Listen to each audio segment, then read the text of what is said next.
You have to really go in. And once you begin to do that, then you can see that everyone is just, they're sad and lonely beings. We're surrounded by an atmosphere of pollution, you know, everything is based on, since everything's based on on greed pretty much, on making money. So they're not caring about really honestly taking care of us. How much money is spent on preventative medicine? It's just, let's fix it, and it'll cost you this much. But anyway, what we should do, go out in nature, appreciate what we have, learn to look at each other, care for each other, hold each other, look into other people's eyes. You know, look into the eyes of your parents and your children and see.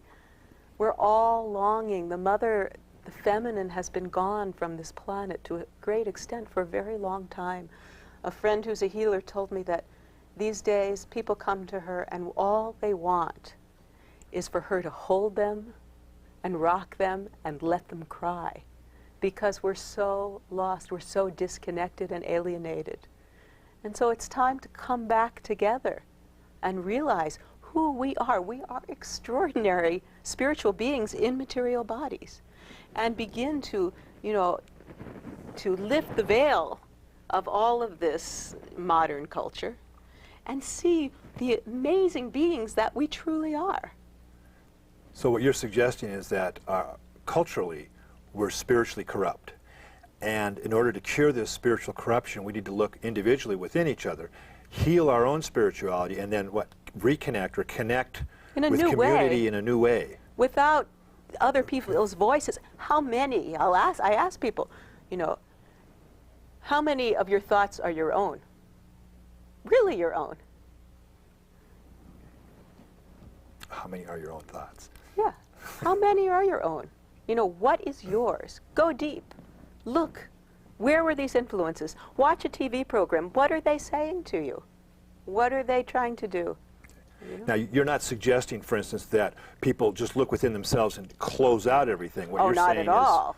No, look within and then stay progressive. Stay in your heart. In the heart. Go right into the heart. In many of the traditions, actually the Tibetan tradition and the ancient Egyptian tradition, the mind resides in the heart. The heart is the doorway.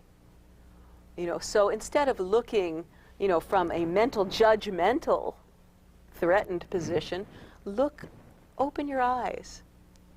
You know, find that love within yourself. Love only grows.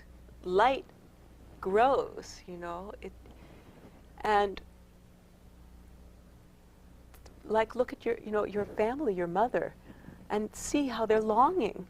They're longing for someone to listen to them. A lot of it has to do with listening. And another key is really to tell the truth. Which brings us to storytelling. Yes. And we've been getting some stories from the current administration, you know, the weapons of mass destruction, which now they'll freely admit, and in fact they're actually boasting that it never existed in the first place, and they're really kind of smug with the fact that they fooled us, and they're pretty happy about it. So let's talk about the other storytelling, which you know, you have talked about in your book in terms of using dance and symbolism as it relates to storytelling. And well, for century after century, the way that the moral and social and political, if you call it that, teachings were transmitted was through the medium of sacred theater. And so people were trained, community members were trained, you know, even way back to, in quotes, hunter-gatherer times.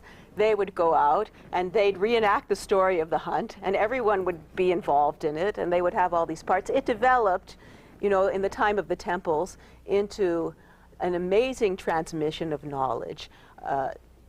Priestesses and priests were trained to hold these teachings, and since they were so connected with the luminous realms, the realms of divinity, they would actually embody to show a different way of being.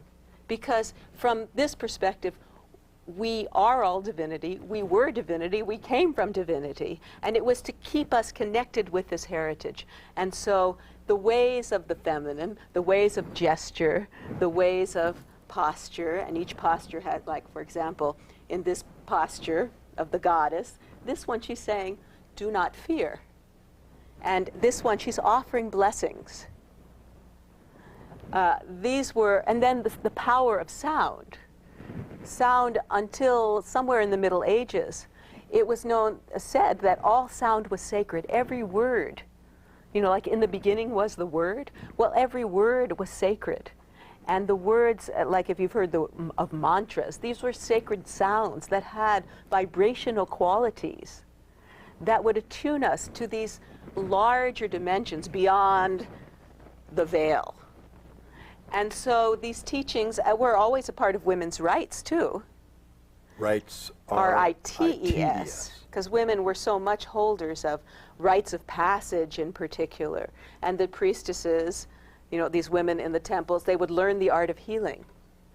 They would be able to look at someone and talk to, like our modern day psychologists, and be able to assist them, you know, in traveling life's passages.